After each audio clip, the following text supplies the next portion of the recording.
Hello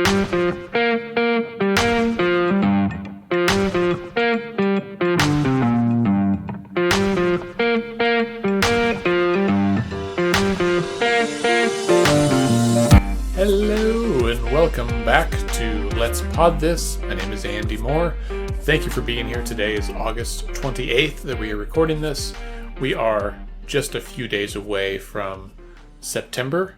I'm going to queue up some Earth, Wind, and Fire after this podcast episode and get ready to remember September. I feel like that's when fall happens, and today it's like 106 degrees outside.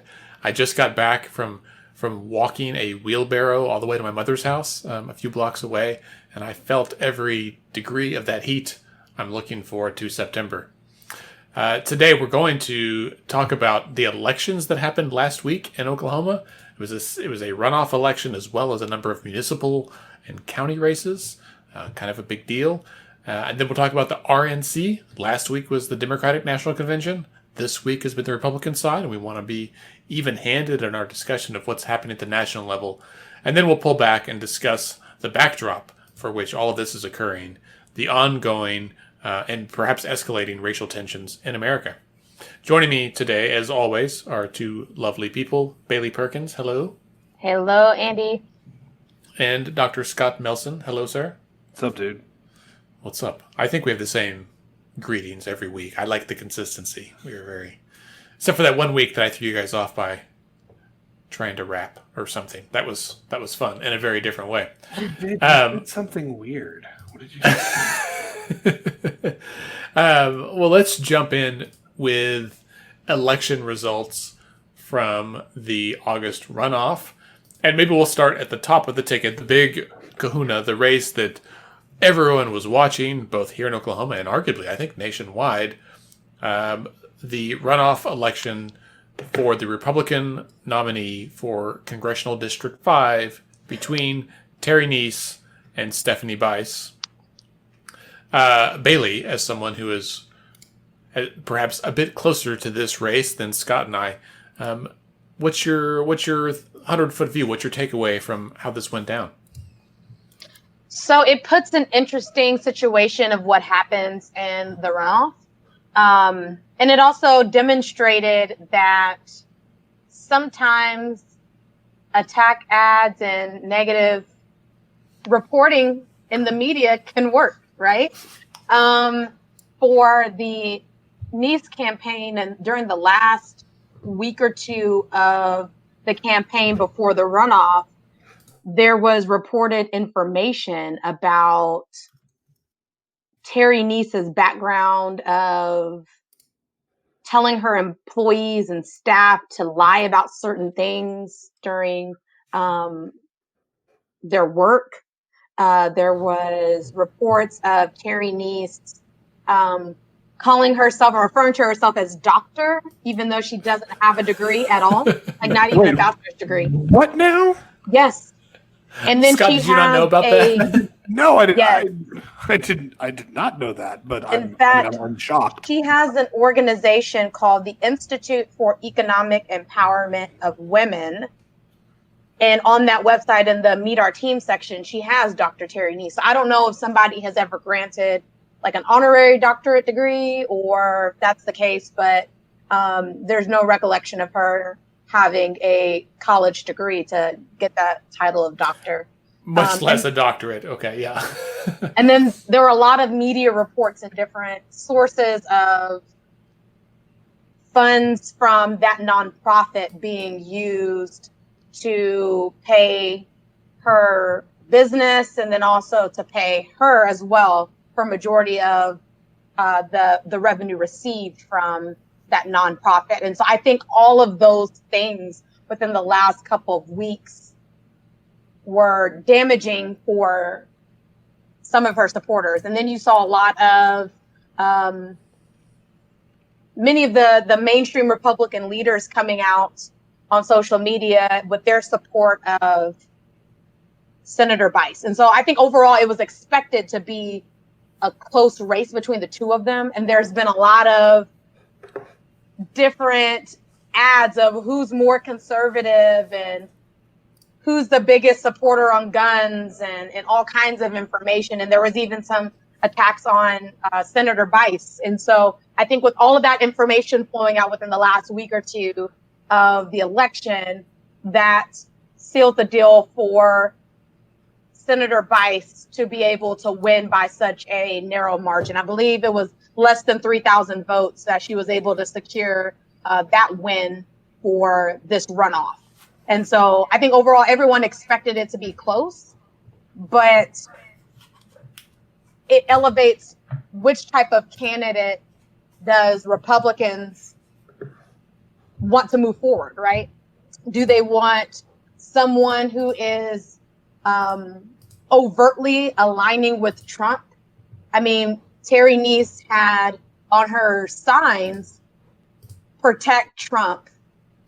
And so now you have a candidate who has been regarded as a moderate, but for this primary has been really trying to prove herself to be the most conservative candidate. And so now it'll be an interesting display to see, can Stephanie Bice appeal to Republicans? Can she appeal to, I'm sorry, not Republicans. We need to take that out. So can Stephanie Bice appeal to moderates and moderate Democrats enough in Congressional District 5 to be able to have a competitive election with the sitting incumbent? Because one of the challenges is that the demographics of Oklahoma County, particularly, but even with Seminole County and Pottawatomie County that are part of Congressional District 5, the demographics are shifting to where this district is becoming more of a purple district. So can Senator Bice pivot enough and convince enough moderate voters to support her as we move into the general election? Because that's the area where Congresswoman Horn has been strongest, is painting herself as a consensus builder, as a moderate candidate who has a fiscal responsibility lens and is strong on issues of social justice, right? And so where does Senator Bice fall within being able to secure enough support to be able to unseat this incumbent who has also raised more money than she has? So, Bailey, I mean, I think you hit the nail on the head there. I mean, and for me, I would say that Senator Bice has shown in the past that she can appeal to moderates. The question is, can she do that now after she spent the last 6 months running ads of her, carrying them guns and I stand with Trump NRA and build the wall and yada, yada, yada. Does she did she have enough moderate political capital kind of put in the bank that she still has some to spend, or has all that kind of been spent down in the primary? I don't know that we know the answer to that. Right after, immediately after the race was called, the DCCC, which is the Democratic Congressional Campaign Committee, which this is the national committee that is in charge with reelecting incumbent Democrats to the House of Representatives across the country. They put out a tweet within minutes that said, it's OK5 primary night, which means the DCCC is dropping some new numbers. Horn for Congress leads Senator Bice by 5 and has greater than 50% approval. She's winning. This is mind blowing. I mean, it makes sense to me, but geez, Senator Horn is winning independents by 30 points, 65 to 31. You gave her a promotion. Yeah. Congresswoman, not senator. Excuse me. Congresswoman Horn is winning independents by a whopping 30 points, 65 to 31. The Congresswoman has a plus 13% favorability and a plus 15% job approval rating. And some of the biggest news that may surprise folks a lot is that in this poll, and this is a GQR research poll, shows a head-to-head with Vice President Biden at 47% and President Trump 48%, which is a drop from the election in 2016 of President Trump by over 13 points. So that kind of is that's some context that shows that one, in the last 4 years, President Trump is not nearly as popular in CD5 as he was even in 2016, and this is the district where he did the worst in the state. Two, it shows that Congresswoman Horn is very popular, and she's people in like Bailey. You're talking about the value of incumbency. This is why incumbency is so hard to defeat. It's hard to defeat even when people don't think you're doing a good job. See McConnell, Mitch. But it's even harder when people like you and think that you're doing a really good job, right? Like why steer the ship in another direction when we like the way it's going?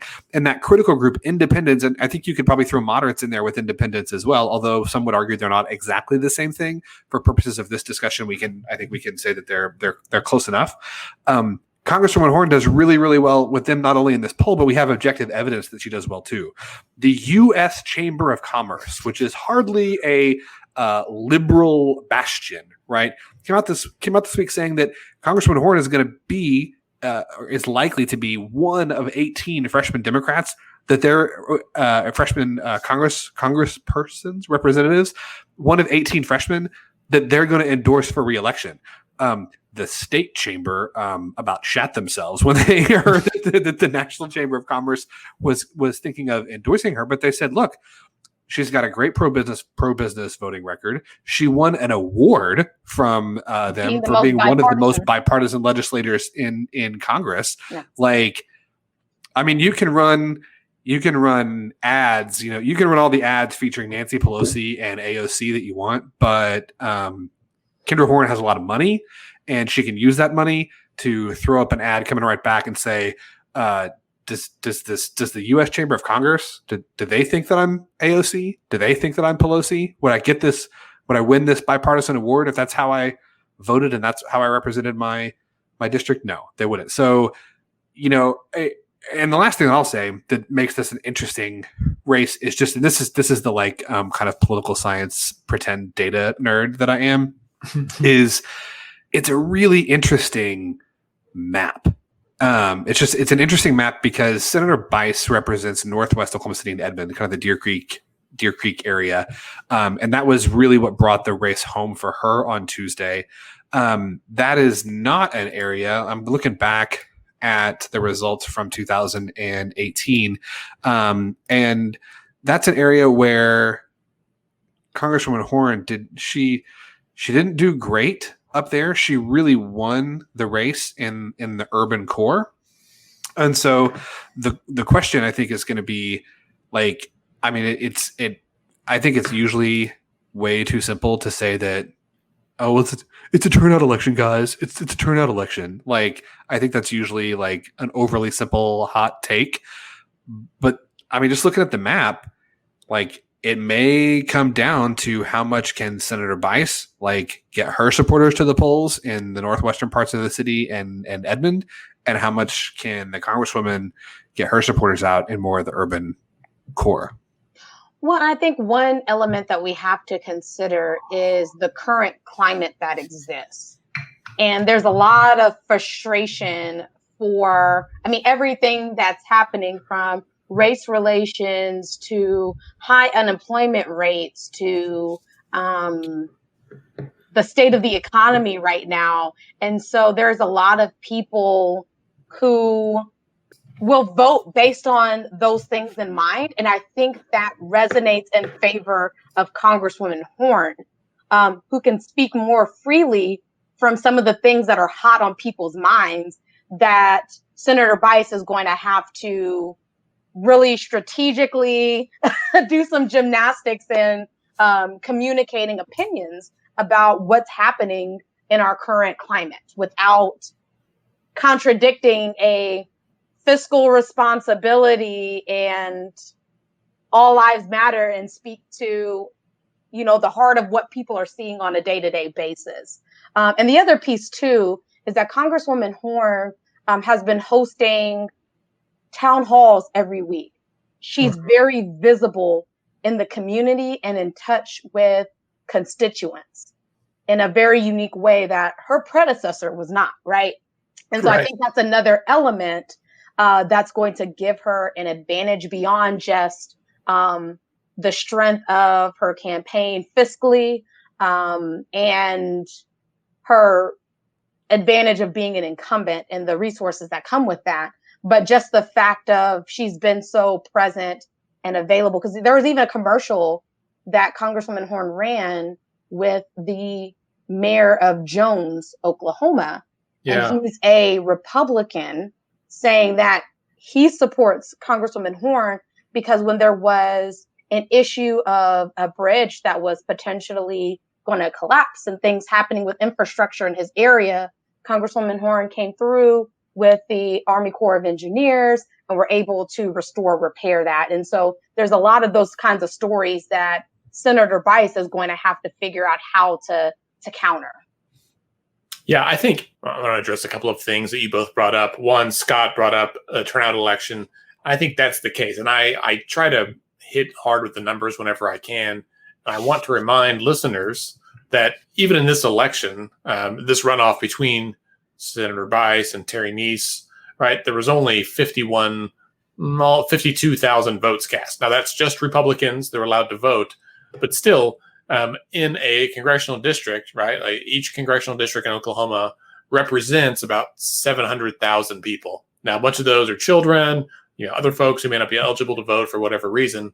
But 50,000 is still small, like a small number. And of those 50,000, it came down to 3,030 people that were the difference between this. And so when you divide are it out, the Neese supporters even going to be motivated to come out? That's a good point. Right. Andy. Right. I mean, some people, you support a candidate and they lose, and it takes the wind out of your sails, right?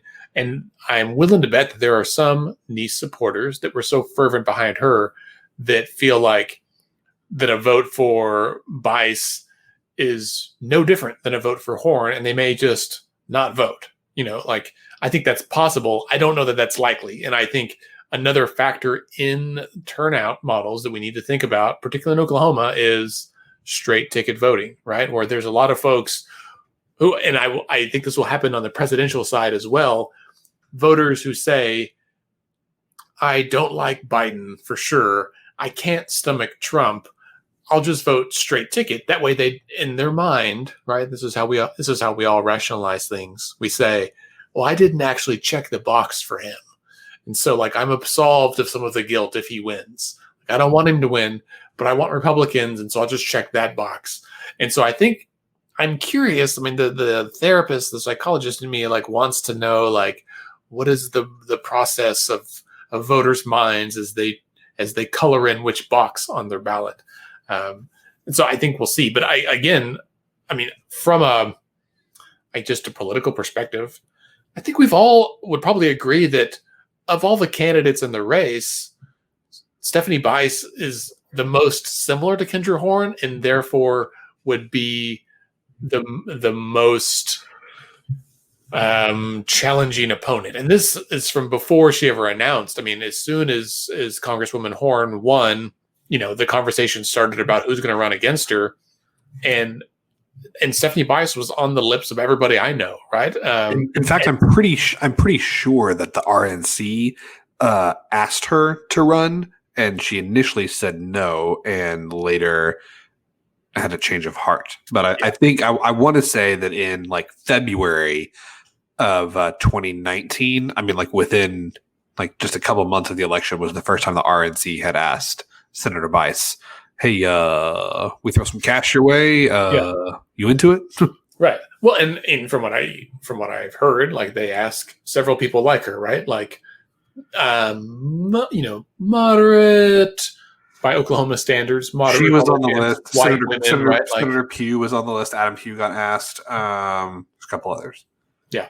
So, I think it's no surprise. Now, we also expected that she would get challenged from the right, and she did, and it was very close, and here we are, right? And so we'll see it. Now, maybe both of you made the same point. What will happen when it's head-to-head between her and Congresswoman Horn, and does she have the political capital left? Scott, I think that was your point. And what I wonder if it will happen is what we saw with Oklahoma City Mayor Mick Cornett when he ran for the same seat. No, he ran for governor, right? Anyway, in his race, he was running for governor, that in order to win the party's nomination, he had to run to the right. And it was kind of disingenuous from how most voters related to Mayor Mick. And so it was bullshit. Right. That's right. Had he made it all the way through, there was a lot of moderate Democrats who'd liked Mayor Mick in many ways, but then they were like, "Oh, but you said this," and like I know you had to say these things to get other votes, but you lost my vote in the process. And this Twitter is not real life, but I think the sentiment on Twitter in Oklahoma City is Senator Bice has had to say things to get the nomination that she can't take back, and that will potentially cost her votes across the aisle. Well, and so it's a really interesting dynamic with that, because there are people who are far left who don't feel that Congresswoman Horn is moving on progressive issues in the way that they believe. And then there's also this frustration of people having apathy to where, like, I'm tired.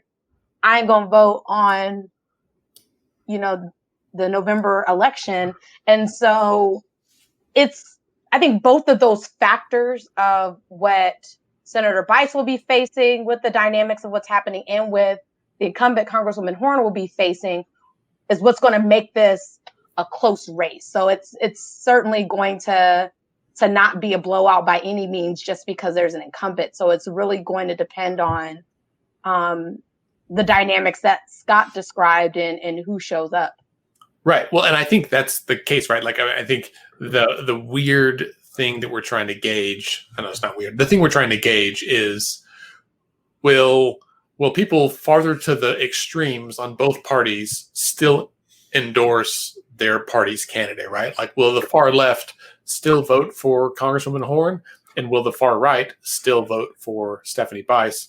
I suspect that the latter is more likely than the former. I think there are some leftists that would just as soon let it burn down, but I guess we'll find out. Maybe that's where turnout matters, right? Like, and where straight ticket voting matters.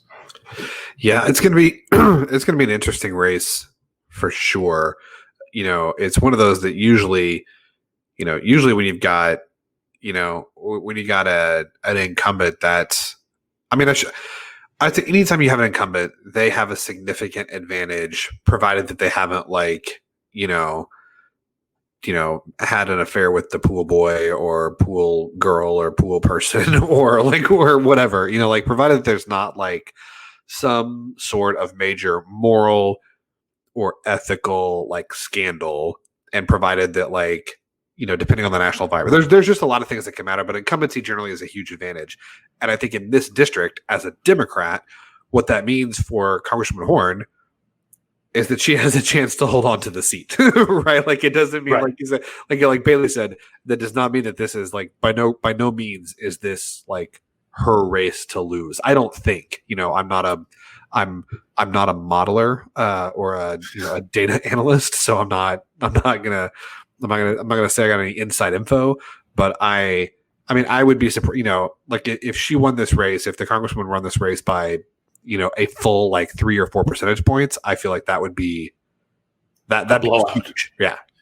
And for comparison, I just pulled up the 2018 data when Horn ran against incumbent Steve Russell, and that election was less than 4,000 votes. So as a comparative, and there were 239,000 votes cast in that election. So, 4 times the turnout from this last week, but it was a narrower margin proportionally. So again, if you think your vote doesn't matter, remember that that race was only 5,000 votes. And when you divide it out by however many precincts are in there, it's just a couple of votes per precinct that makes the difference.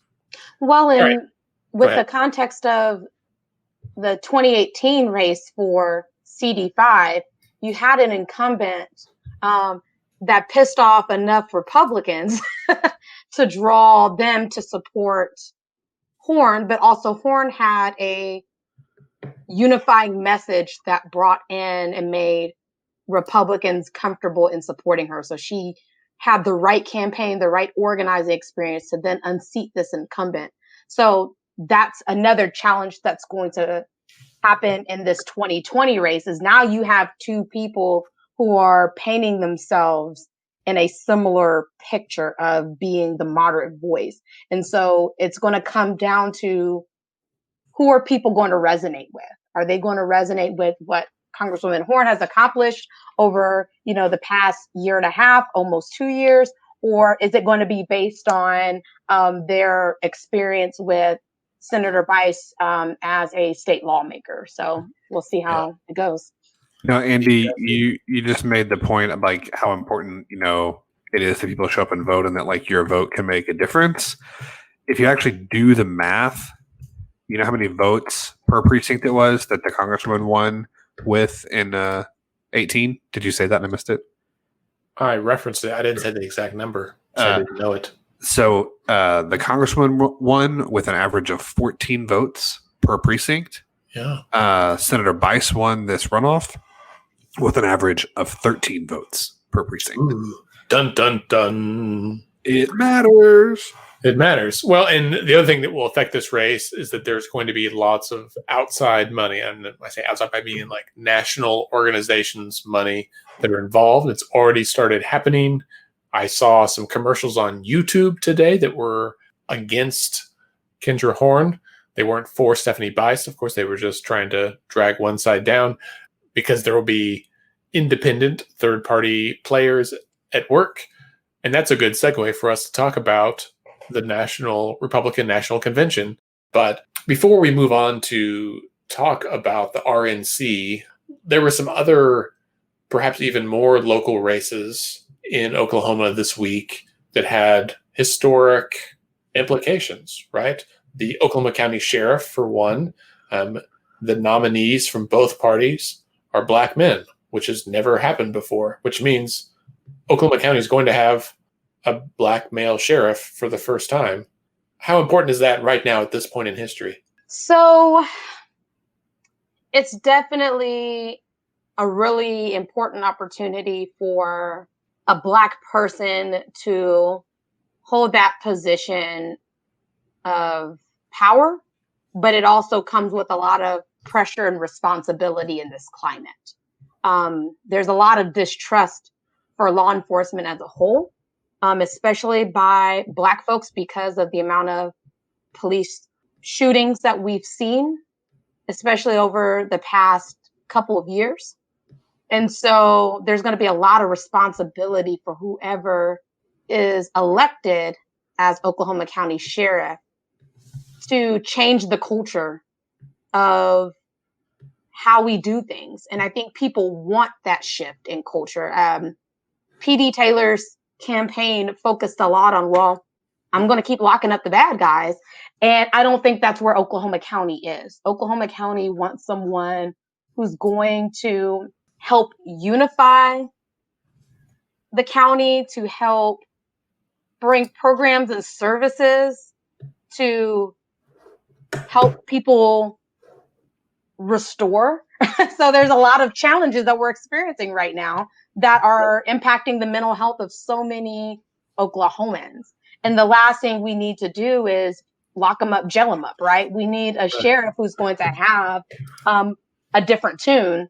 And I know from Lieutenant Waylon Cubitt, that's been a lot of his campaign of doing things differently and being more community centered, right? And so figuring out, so that's going to be the key is Oklahoma County deciding to listen to the nuances of what each candidate is saying and then make that decision. But regardless of who's selected, it's going to come with great responsibility in this time. Do you guys know much about, I'm blanking on his name right now, the police officer from Norman? Tommie Johnson. Tommie Johnson. Yeah, I wanted to say like Timmy Jones, and I knew it wasn't right. Do you know much about his I was unaware that there was a runoff for the Republican nomination for sheriff. Do you guys know much at all about Officer Johnson and his policies? I know that he's 30, so he's a lot younger than Sheriff Taylor. This is his first run for office. I know he's a Republican. That's really all I know. When I heard that when he worked with Norman PD, he had a lot of supervisory responsibilities. And so I look forward to learning more about him over the next few months.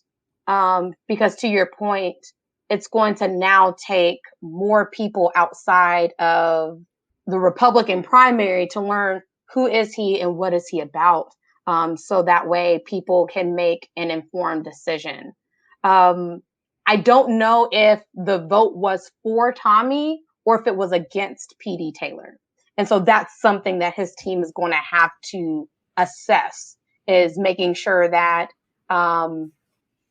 people know who he is and what he stands for, because Waylon Cubitt has been establishing, a strong campaign, over the past almost year or so. And so it's going to be an interesting race to see, no doubt. I think it's going to be very interesting. From what I've read about Tommie Johnson, the Oklahoman did little brief profiles about him and PD Taylor before the runoff, and I had looked at his website some, and it's pretty straightforward and simple about what you'd expect for a county level official that is not a politician, arguably, right? He comes across, in my opinion, as like a good dude, right? And so does Waylon Cubitt, and they both have been accomplished in their fields in different ways. And so, like you both said, I'm interested in really getting to know them. It was really helpful to me, 2 years ago. Let's Fix This helped host a debate between the sheriff's candidates. That was illuminating to see all three of them on stage, and in an environment they were. I don't think any of them were comfortable with necessarily, because there's an independent candidate as well. And so I'm interested to see how this plays out over the next few months. I think that we would all agree that certainly not just in law enforcement, but across the board in the private sector, in the public sector, one of the things our society needs is a significant increase in representation and leadership by women and people of color, right? I think that's something we would all agree with. To what extent, when we're talking about policing, I guess I don't necessarily think that simply changing the leadership and having better representation in leadership is sufficient. I think it really does come down. People talk about training a lot. I actually think it's much less training and much more policy. Training is a part of it, but I think it starts with policy. And so that's my question to you guys. Do you agree with that, or am I missing the mark here? I think it takes more than simply having better, more diverse leadership. I think that that's a vital first step. But if the policies don't change, I have trouble seeing practically a lot of difference. Is that right? Well, and that's why I say this is going to be a momentous but a challenging time for whoever is elected as sheriff, because they do have a brown face, right? And that's going to add extra pressure onto what they're able to accomplish during their tenure. There's going to be added extra expectation on changing things overnight, when we know that when it comes to changing cultures, and whether it's in organizations or it's in government or whatever the case is, sometimes that's really hard. And it takes a lot of time to change internal policies, change the way people do things, but even adjust to what does it mean to police in 2020? How do you do it in a way that's community centered, that's restorative centered, right? And is that the focus of either candidate? I know that's the focus of Waylon Cubitt. I don't know if that's the focus of Tommie Johnson, especially because he does have a lot of influences from OCPA and other conservative organizations that typically have the perspectives of being tough on crime and locking up the bad guys and those types of lenses. And so what will it mean to lead in this time is going to be really tough. But to your point, Scott, it is more than, and that's not just for this office of sheriff, but that's for everything. We can't expect to elect a person of color or a Black man particularly, and then expect change to happen overnight, because then we're setting people up for failure. And so it's going to take bold approaches, but also it's going to take the public and his staff and other leaders to support the vision to be able to move bold steps forward. Like, for example, not in a right or wrong comparison, but just as a key example, the city of Norman and the Norman City Council has been taking some bold approaches when it comes to the budget and police budget. The response to that was, we're going to recall y'all because we don't want you to do it. And not necessarily because what they were doing does or doesn't work, because we haven't had a chance to see what will result from what they propose. But this was a really bold risk and a change that doesn't align with people's belief systems and what they've been comfortable with and what we've been doing on a day-to-day basis, right? And so it's going to take people trusting the leadership of the next sheriff and giving that person support, so that way we can have the change that we're expecting and bringing in a new person. I mean, we just got rid of an incumbent who has been in this work for decades, right? And so what does it mean to ensure that the new sheriff, especially a new Black sheriff, has the backing and support that's necessary to take the risk of moving things forward in a different direction? So let's move into the incumbents that lost. I mean, we talked about P.D. Taylor losing. He was only in office for just 2 years, right?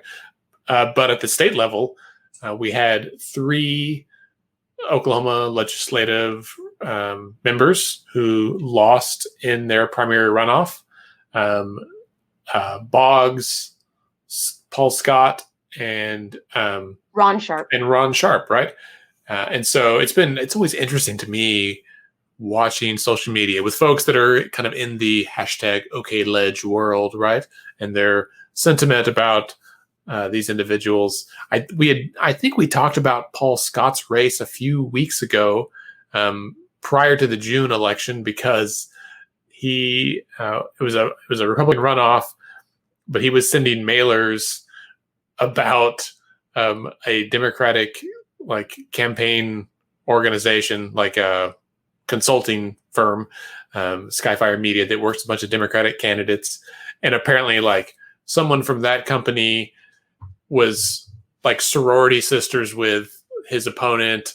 And so he was attacking his opponent's sorority sister's husband. And it was that's a stretch at best. If that's your attack on your opponent, is that her college sorority sister's husband is a Democrat, then I don't know how effective that's going to be with voters. So Senator Scott himself has been a controversial figure since he's been in the legislature.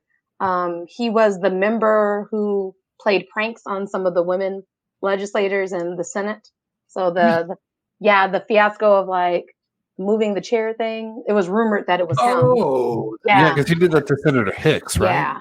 And so and then there's just been things that he said that have been controversial and things. And so it doesn't surprise me that this race ended the way that it did, because there were people who were dissatisfied in the district and in the way that he was performing. It's interesting. Now, Ron Sharp, I think, is the opposite of that, or my impression is that he was pretty well liked by members of the legislature. Well, and not even just that, but the unique situation of that race, because a former lawmaker jumped back into the election process and ran against him in this primary.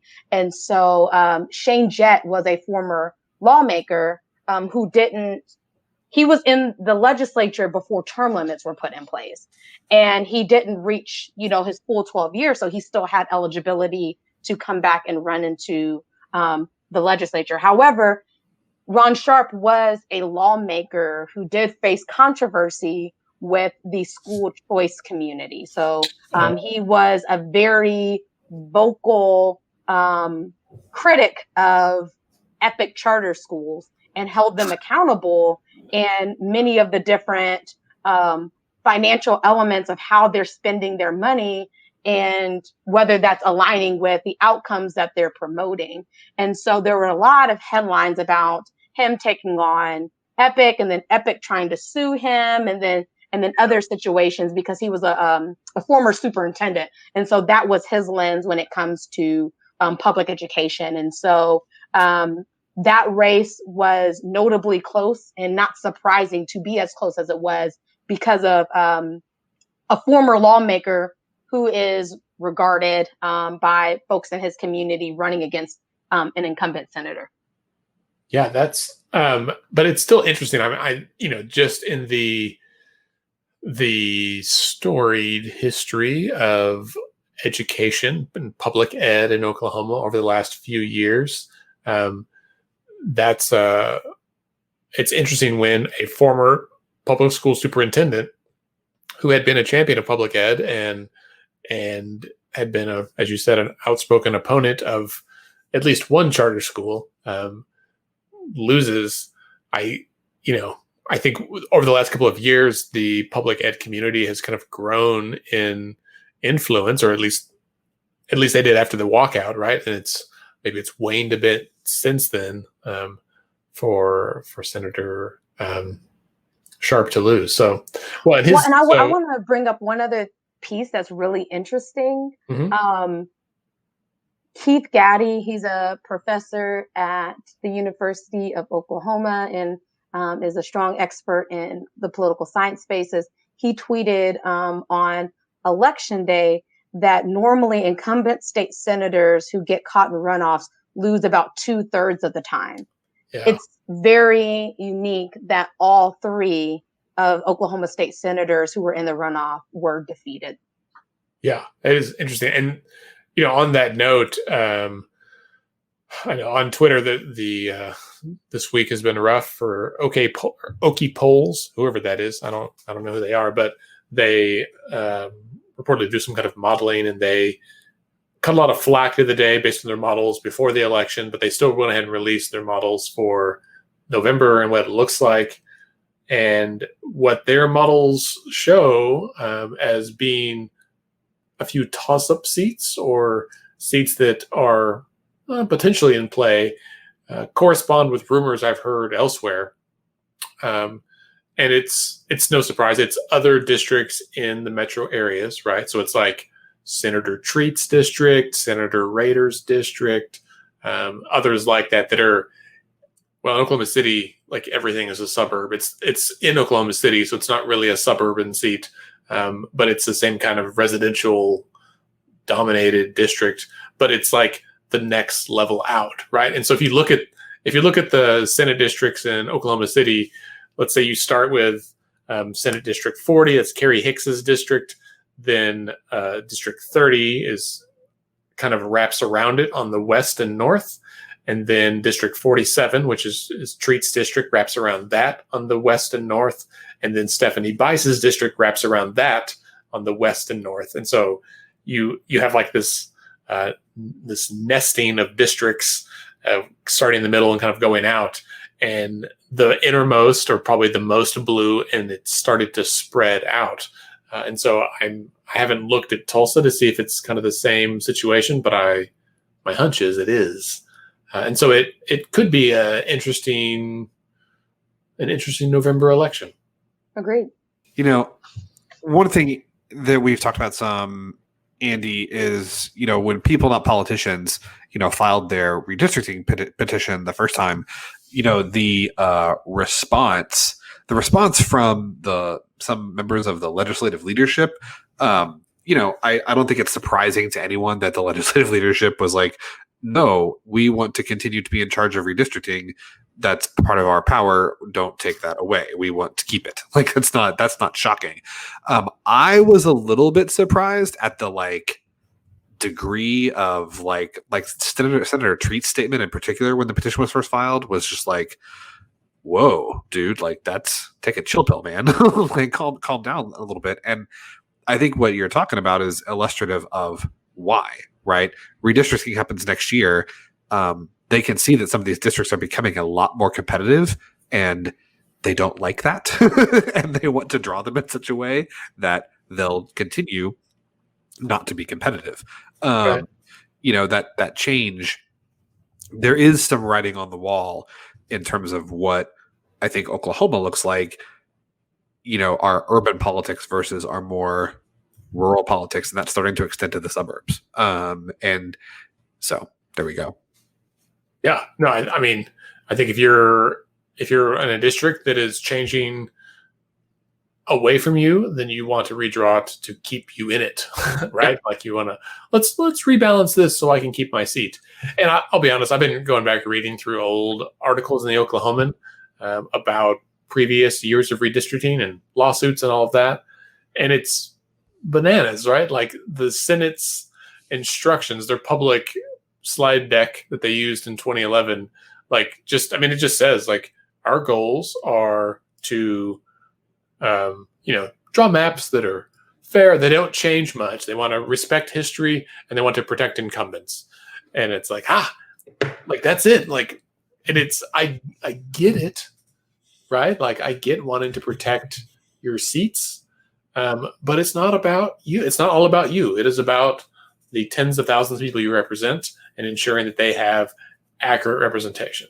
And I think it is perhaps short-sighted, but it is people who feel like they can, no matter who they are and who their district is, they'll do a good job. And I'll represent my district fairly, is a, in some ways, a narcissistic view, right? Like to believe that you might think you can, and you might try your best, but that does not mean that you would be the best representation for that district, right? Well, and even if you would be, you have to prove that every 2 years, right? Like that's why we have elections.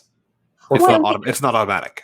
We saw with the teacher walkout and several other demonstrations how when put to the fire, there are many lawmakers who were not as tolerant as they paint themselves out to be, right? If you are representing your entire district, then that means you take meetings from everybody.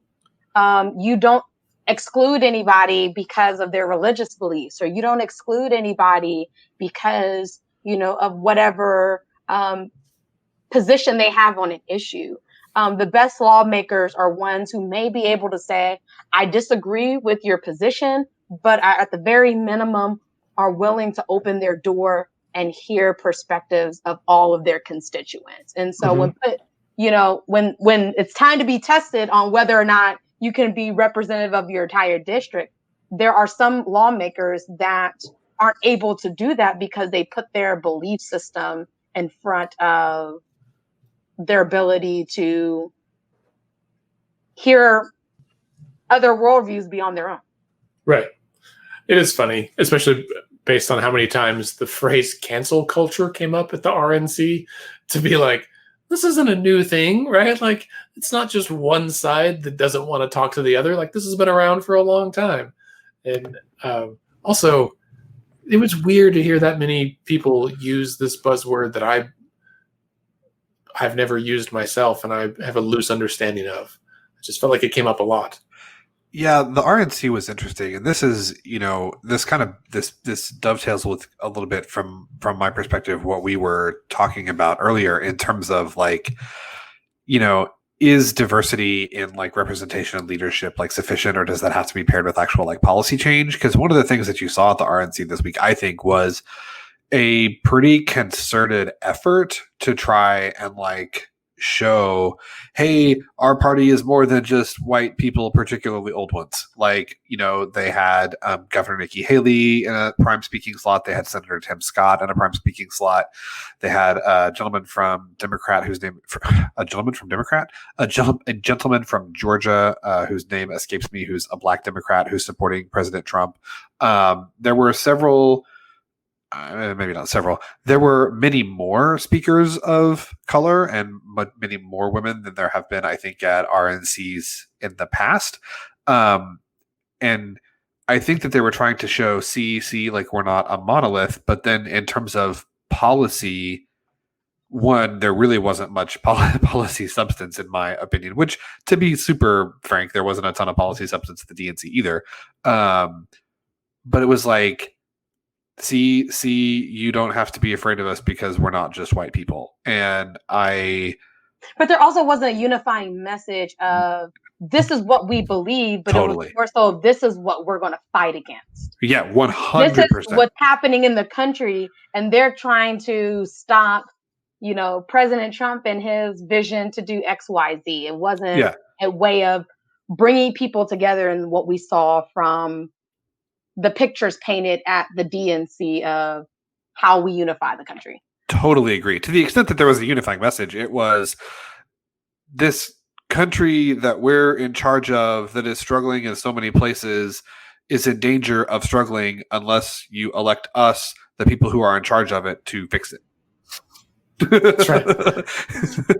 Which is what President Trump said in 2016. He said, at the convention, I alone can fix it. Yes, but now it's like, okay, well, if you can fix it, then why haven't you?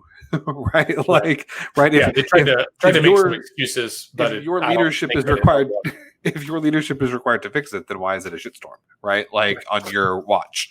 And Scott, I want to mention something to your point of like it not being enough to have like people with diverse lenses, because there was a mother who has a son who is considered a person of color.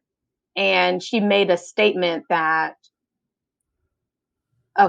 I would want them to, profile my son. They should profile my son, right? So even feeding into racist tropes and stereotypes that, Black and brown people are more likely to cause trouble and things was troubling that those things were lifted.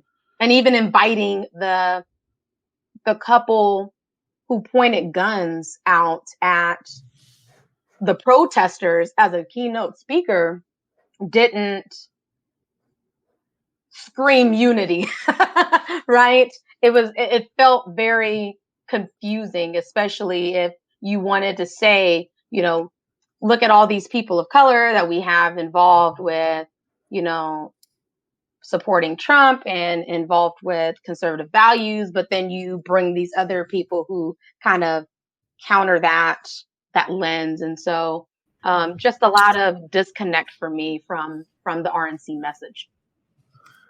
Yeah. And I think there was a lot of disconnect from both conventions because of the virtual aspect. I think the Democrats did a better job with their production value. But I think, and it made it feel more personal, but still it's a difficult deal. And one other piece is that there was just a missed opportunity with all the things happening in this country to speak to how Republicans are going to address race relations and racial injustice and police brutality in this country.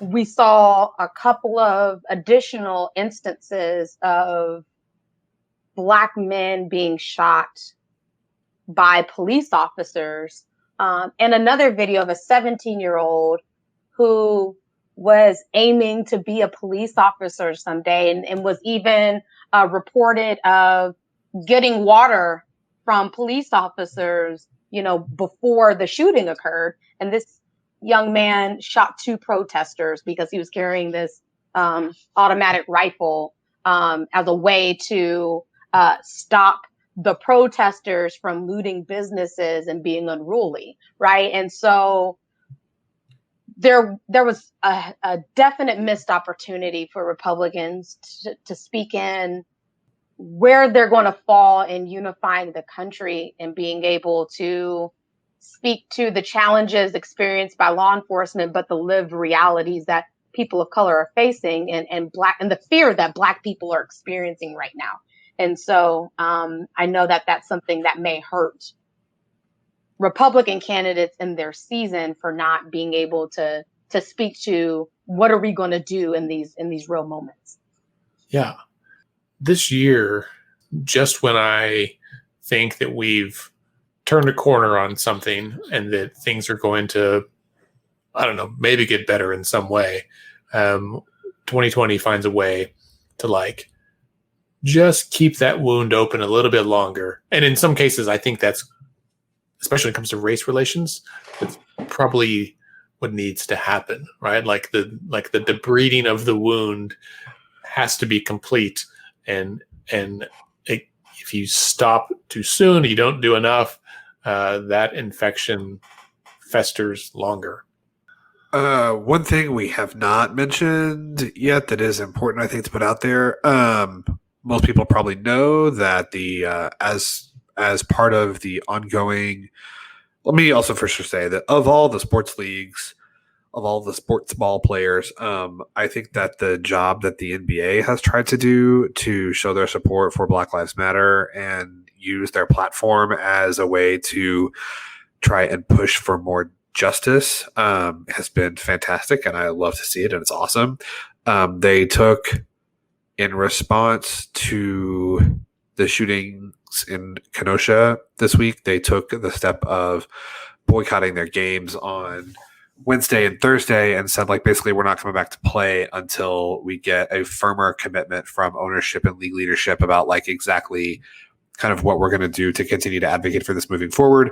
The NBA released a statement today that says all basketball arenas will be turned into voting locations for 2020, ample space for large amounts of people to vote safely, centrally located, etc. Storm Jones just tweeted that apparently all does not include the Chesapeake Arena in downtown Oklahoma City because the county election board says that people would need new voter ID cards and it would be out of the way for many people.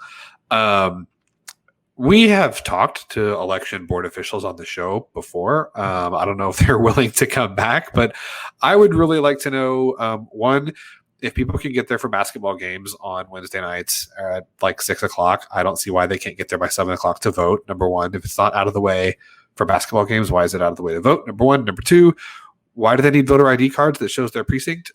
You can vote with your driver's license or passport that doesn't have your polling location on it. So I don't understand why you would need new voter ID cards. Like, you should just make it anybody who lives in Oklahoma County could, or anywhere can come vote. I mean, like logistically, there's some stuff to work out, but I like the idea that like, nope, can't do that. It's just like an insurmountable challenge. I find frustrating, and I feel like someone, I don't know if it's me or somebody else or us or who, but someone I feel like should be pressing the election board on why this is like not doable. Well, Scott, the problem is we set things up so rigidly in how our processes work to where all of these things have to be in place in advance of a certain amount of time before you can make certain changes. And the election board is under-resourced and understaffed. And so it would create some logistical challenges for them to be able to ensure that everything is suitable in the Chesapeake Arena to have this election. But also, like, if they did that in Oklahoma County, then they would have to change how they do things in the 76 other counties. I mean, what about the like BOK Center? You know what I mean? And so it does add a lot of logistics that need to be thought about. But nonetheless, you're right. The NBA should be commended for taking these steps in a bold way of standing with Black folks and allies who are on the front lines protesting for justice, because these things continue to happen. And I think the significance of when the NBA decided to do this matters because the first boycott happened on the 4th anniversary of Colin Kaepernick kneeling during the national anthem at one of the games. I mean, mind you, there's been many Colin Kaepernicks before Colin Kaepernick. I mean, we're going back to Muhammad Ali, Kareem Abdul-Jabbar, and several other athletes over time who have opened the door for Colin Kaepernick to be that kind of to take the risk that he took 4 years ago. But Colin Kaepernick also opened space for the NBA players to now follow suit and having a boycott. And so I love this era of empowering athletes to use their platforms to speak for justice and to fight for things that matter, because at the end of the day, they could be one of the people who face police brutality. Yeah. They could be driving in one of their cars and get shot one day. So this is an issue personal to them. And they have. I mean, one of the Bucks, like just like within the last 1 or 2 years, like one of the Milwaukee Bucks was like handcuffed, thrown on the ground, and tased for protesting a parking ticket.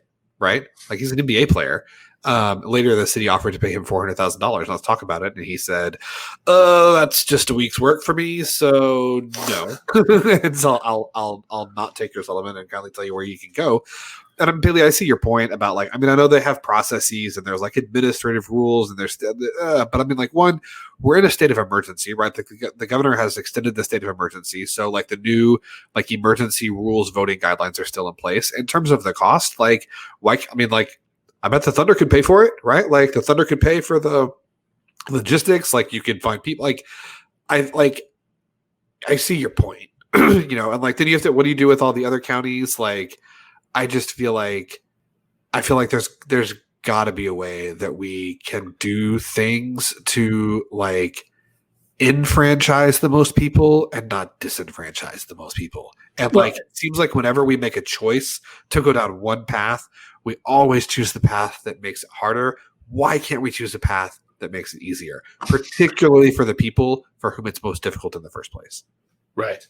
I mean, I think, Scott, you said we should be able to do things to make it easier, and we still could, right? Like, the NBA's offer, I would, if I was in charge of the election board, I might explore other options, right? Like, because of how, you know, elections are administered on the state and local level, and because of how Oklahoma's elections are administered, our machines, our paper ballots, how it all works out, I can see where the logistical challenges might be too much. For one, we already passed the ballot printing deadline. And so when you think about the sheer number of different ballots, right? Like, not every Oklahoman gets the same ballot, because you have municipal issues, county issues, school board issues, all of this stuff. So even, you know, not everybody in Oklahoma City or Oklahoma County gets the same ballot. And I don't know if the machines have to be programmed a certain way. You know, there's lots of things that, if they had more time to plan, it's possible. But what if we instead went back to the NBA and said, hey guys, listen, this is pretty rad. Thanks for your offer. I don't know that it'll work for election day, but what if could we use the Chesapeake Arena as a absentee ballot drop-off place? Could we put some drop-off boxes there? Could we have notaries that are there to notarize for free? Notaries in the ticket windows, and people can walk up to there's already a freaking glass barrier there, right? Like, there are things that we could do that would, I think, use the spirit of what the NBA is trying to do for the common good of a better democracy, while maintaining our excellent security of elections, and not confusing voters, and still it would be additive, not Replacement. And Andy, to your point, this is the best time to talk to your lawmakers about these ideas on what we want change and added to the process to make it easier for more people to participate in elections. Mm-hmm. Leader Emily Virgin is going to be doing an interim study on voting in elections. This is a perfect topic for her to be able to explore and give ideas to our state election board on other ways that we can help make it easier and expand opportunity for people to participate in elections securely. For like our state election board loves to hear from the public on ideas and issues. And so this would be a great time to reach out to Paul Zirix, who's the Secretary of the State Election Board, and sharing ideas on ways that the election board can do some innovative things that doesn't violate any administrative rules nor any state statutes to help more people be able to vote. So just a plug of we have to share ideas and communicate with the state election board and our lawmakers to help push these different changes to come into being. Yeah. I think one of the strengths of our state election board is the predictability and reliability of how the system works. And so even small changes like allowing us to use our copy of your ID in lieu of having your ballot notarized, like throws things off. Like it caused a lot of questions for a lot of people, right? And just like that shift can send ripples of discomfort and doubt in the public, and that is not what you want to do with elections, right? And so I do commend Paul Zirix for like trying to keep it as an even keel, even if there's things that I disagree with him about or we get frustrated, that I think he could have done it differently and still been equally secure and more accessible. But that's why he's the election board secretary and I am not. And, as one other note about the election board going forward, two other notes about the election board going forward. One is that by the end of next year, we should have online voter registration in place. I think it's in the law now that we're supposed to. That is a huge deal. Like that is a huge shift in how our elections go. You can already request your absentee ballots, which you can do right now and you should do. Regardless of whether you're going to vote absentee or not, I try to recommend it. It is helpful. It is handy. It's an excellent reminder, and it comes right to your door and it gives you plenty of time to read and review those ballots before you walk into the ballot box.